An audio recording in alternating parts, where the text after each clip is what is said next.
Hi, Black Cat Recapped here. Today I am going to explain a comedy movie named No Hard Feelings. In Montauk, New York, there's a girl named Maddie. One day, she quickly leaves her house when she sees her ex-boyfriend Gary using his tow truck to take her car. It turns out that they're taking her car away because she hasn't paid the property taxes on the house she inherited from her mom. Maddie's only jobs are bartending and driving for Uber, so without her car, it's going to be even harder for her to make enough money to pay off the debt. Gary is upset with Maddie because she stopped talking to him suddenly. But Maddie still tries to get his attention by flirting with him and telling him that she's been thinking about him all this time. At first, Gary believes Maddie's story, but then a guy she had over at her house late at night comes out too. Maddie tries to pretend he's her cousin, but this guy starts acting affectionate, so Gary decides to leave with her car. Now, Maddie has no other option but to rollerblade to her job. On her way to work, she spots Gary's tow truck parked nearby while Gary is inside a store grabbing some food. Maddie seizes the opportunity to unhook her car from the truck and tries to drive away. However, she forgets about an extra hook, and now she's stuck there for Gary to see. When he comes out of the store, he removes the hook and calls the police. A friend bails Maddie out, and she rushes to her workplace. While at the bar, a guy asks for a drink just minutes before they're supposed to open, leading to an argument between Maddie and him. This argument gets her scolded by the manager, who assigns her other tasks. While folding napkins, Maddie vents about her situation to her pregnant friend Sarah and her husband Jim. At that moment, Sarah discovers an unusual Craigslist post. Two overprotective parents are searching for a woman in her early 20s to date their shy 19-year-old son for the entire summer, and the payment would be a Buick Regal car. Maddie decides to apply for it, even though she's older than the son. The next day, Maddie rollerblades to the family's house, which is a bit of a challenge because she has to go up a steep road and some stairs. The Beckers ask Maddie some basic questions, and when they find out she's 32 years old, they hesitate to hire her. But Maddie quickly gives a convincing speech. She tells them that if their ad is still up, it's probably because all the younger girls they considered didn't work out. So, what they really need is someone older and more experienced who can help their son learn about dating and become a responsible man. The Beckers like this idea and explain that their son Percy is a 19-year-old who is very shy in social situations. He doesn't drink, smoke, or go to parties. And they want him to have some fun, learn how to date, and build his confidence before he goes to Princeton. Maddie gets the job, but the parents ask her not to tell Percy the truth and to act natural to make him feel better about himself. After borrowing Jim's old van, Maddie dresses up attractively and goes to the animal shelter where Percy volunteers. She specifically asks for his help while pretending that she wants to adopt a dog. Percy shows Maddie a dog named Milo while Maddie tries to flirt and drop hints, but Percy doesn't seem to respond. They then go to the office to fill out her adoption application, and Maddie tries to keep flirting by moving a small couch close to the desk. However, the couch is too low, and it doesn't make a good impression. Maddie continues flirting while Percy asks her questions, but this makes him feel uncomfortable. He decides to end the interview quickly. Maddie wants an excuse to keep talking to Percy, so she offers him a ride home, claiming that she knows his address. When Percy asks how she knows that, Maddie covers up her mistake by saying it's on his bag. Just then, Percy's coworker Crispin arrives to see what's happening, and Percy takes the opportunity to say he's leaving work early. Maddie follows Percy outside and sees him getting his bicycle. She offers him a ride again and puts his bike in the back of her van to make it hard for him to say no. While on the road, Maddie tries to have a normal conversation and jokes that Percy is like her hostage. This, combined with some strange things in the back of the van, starts to make Percy a bit nervous. When Maddie takes a different route than expected, Percy tries to use his phone for help, but Maddie takes it from him. They eventually arrive at Maddie's house, and Percy thinks he's been kidnapped for real. In a panic, he sprays Maddie with pepper spray. In pain, Maddie explains that she was just trying to flirt with him because she finds him attractive and had been trying to impress him. Percy is surprised but apologizes and helps wash her eyes with a hose. They agree to meet for a proper date the next day. The next evening, Maddie is at a bar, waiting for Percy. Percy shows up wearing a suit with shorts because it's really hot outside. The waitress asks them what they want to drink, and Percy tries to order a soda.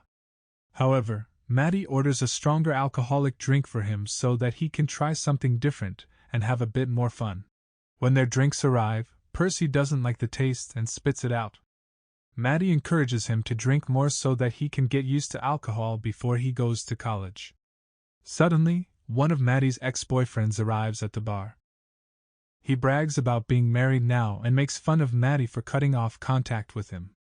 However, Maddie responds with some clever and sharp remarks that put him in his place, and he eventually leaves.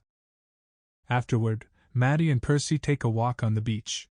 Maddie suggests they go skinny dipping, which means swimming naked, but Percy refuses.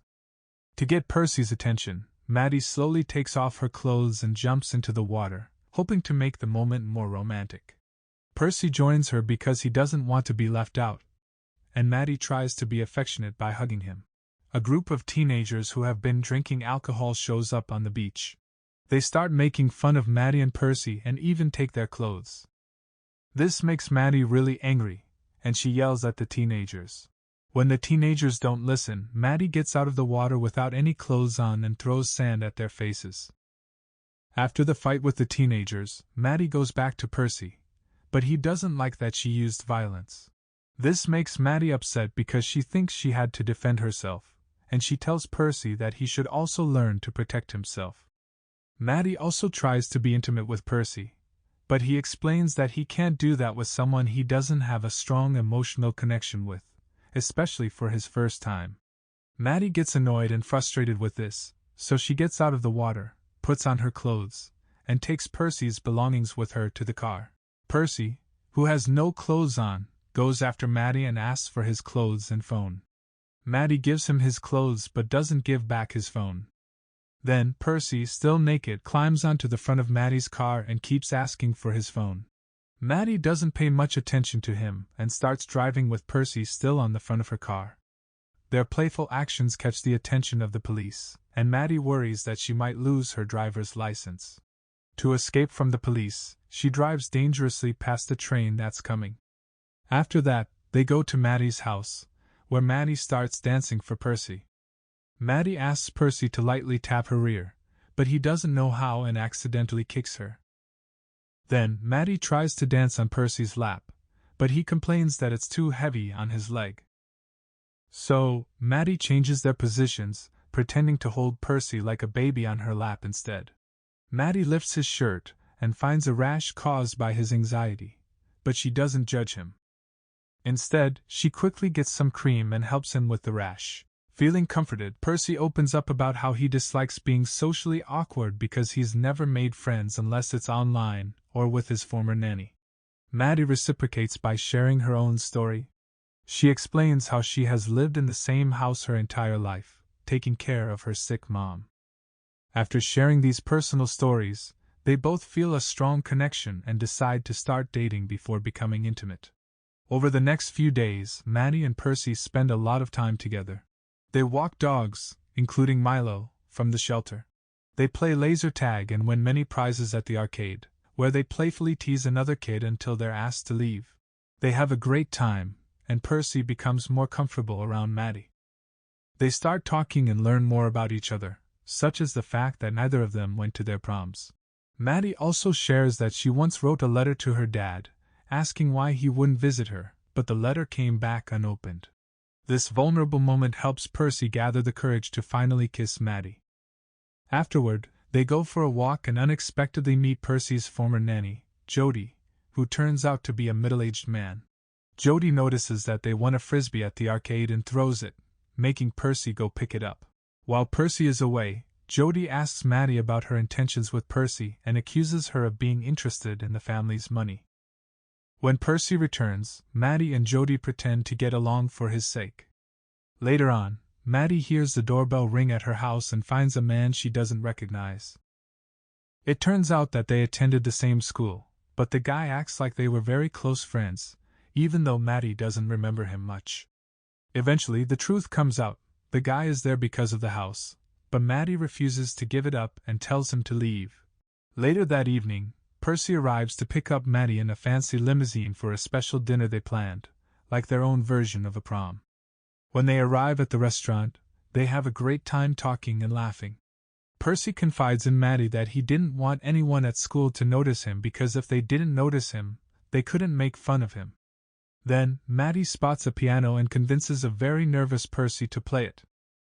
To their surprise, Percy turns out to be quite good at playing the piano, and he sings along, choosing the song She's a Man-Eater by Hall & Oates as a tribute to Maddie. The people in the restaurant really enjoy Percy's piano playing, and everyone claps when he returns to their table.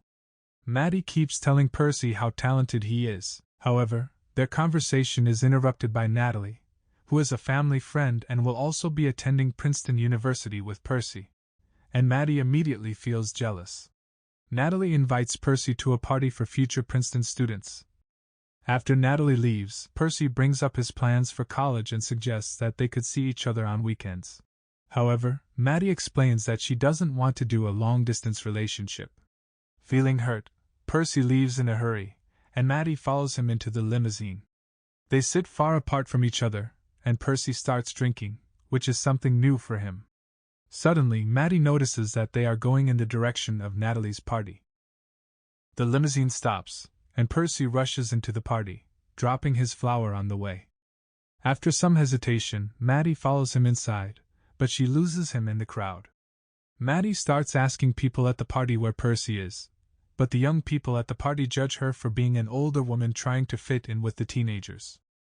When Maddie responds rudely, they threaten to record her for social media. Later on, two girls tell Maddie that Percy went into a room with Natalie. She quickly goes upstairs and checks every room, but she's disappointed to find that the younger generation at the party wasn't doing anything romantic. Finally, she discovers a locked room. She runs and uses her body to forcefully open the door. Inside the room, she finds Natalie and Percy together. Percy admits that he took something. Maddie takes Percy to the bathroom and makes him throw up, thinking he might have taken something illegal. However, it turns out that he only took medicine for his hangover, not any illegal substances. At that moment, the person hosting the party arrives with their parents. They start arguing with Maddie because she's an adult at a party for teenagers.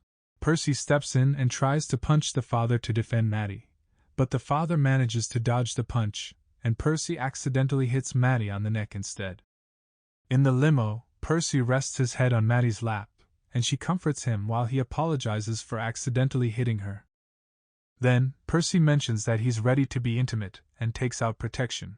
While Maddie is teaching him how to use it, he suddenly confesses that he loves her. Maddie feels uncomfortable and points out that Percy is drunk, so they shouldn't do anything that night. The next day, Percy wakes up in a very good mood, which his parents notice and comment on. Percy mentions that he wants to get his own driver's license so he can drive Maddie around, and his parents are really happy to see him becoming more outgoing. But their happiness disappears when Percy tells them that he's not going to Princeton because he wants to stay in Montauk with Maddie. The Beckers ask Percy to wait for them in the car, and when he's gone, they call Maddie. She tells them that she wants to end their arrangement because Percy is getting too attached.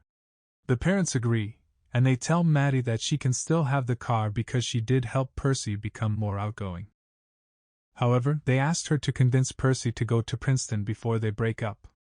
Maddie agrees to their plan, but Percy is playing around with the car's technology and accidentally connects to the phone, overhearing the last part of the conversation.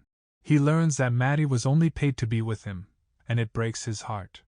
Percy secretly invites Maddie to lunch without his parents knowing. The Beckers are surprised when Maddie shows up at their door. During the meal, Percy tries to make his parents and Maddie have a conversation that might reveal their secret arrangement. He asks questions that might lead to the truth, but Maddie and the Beckers do their best to play along and keep the secret. Suddenly, Percy gets a call and goes outside to meet with Crispin, who helps him destroy the Buick car. They try hitting it with a rock, but it's very tough, so Percy drives it into the forest and crashes it into a tree. The tree falls on top of the car, finishing the job. When Percy returns home, he goes straight to his room, and Maddie follows to check on him. Percy tries to kiss her, but Maddie rejects him, fearing his parents might hear them. Maddie continues to lie and, to distract him, agrees to be intimate with him. However, Percy finishes quickly. Afterward, Percy admits that he knows about Maddie's deal with his parents. Maddie apologizes and says her feelings were real, but Percy doesn't respond kindly, which upsets Maddie, and she leaves. Later on, Percy confronts his parents and asks them to stop doing everything for him. He wants to face success or failure on his own. The breakup is tough for him, and he returns to being an introvert, spending his time in his room playing video games. Meanwhile, Maddie receives the damaged car and starts using it for her Uber driving job. Maddie works hard at the bar and her driving job, eventually saving enough money to pay off her debts. Maddie finds a letter that makes her realize she needs to move on. She burns the letter, fixes the damaged car, and reconciles with Gary with a hug. She also wants to apologize to Percy. Maddie begins searching for him everywhere, but Percy's parents inform her that he'll be at a Princeton mixer. Maddie goes there and apologizes, explaining that their friendship was genuine.